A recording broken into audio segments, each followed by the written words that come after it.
पीड़िता को चिकित्सा करुले बर्तमान सकाल 7टा है डाक्तर जड़े जड़े आसुच्च पीड़िता को चिकित्सा को अनुधान कर आर भितर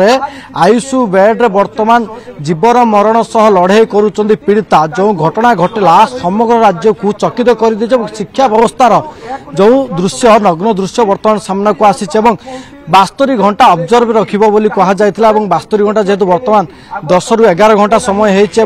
राति रे स्वतंत्र डाक्तरी टीम चिकित्सा करुतले सकाळ 7टा समय वरिष्ठ डाक्तर एवं अन्य सहयोगी माने आसीबे चिकित्सा मध्य आरंभ करिछन आरि भितर सब दिग को नेकी तदंत आरंभ करा जे पीड़ितार स्वास्थ्य अवस्था केमिति अछि 10 घंटा भितर कहा जाउछि स्वास्थ्य अवस्था सेमिति स्वाभाविक हेइनी धीरे धीरे स्वास्थ्य अवस्था बिगिड़ी जाउछि जन्म मृत्यु आरि भितर बापांकर प्रतिक्रिया नौलु झील केमिति अच्छी कहीं जब रातिर प्रतिक्रिया आम नहीं झील को से बर्तमान पर्यटन देखी ना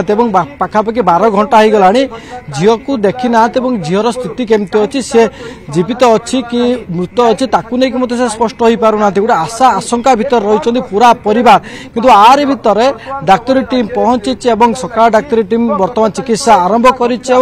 आरि भितर अनेक सारा दिग को लेकिन ये करपटे जब कह जदि अति आवश्यक पड़े पीड़िता को एयर लिफ्ट करा जाई पारे आवश्यक पड़े दिल्ली एम्स को एयर लिफ्ट करा जाई पारे।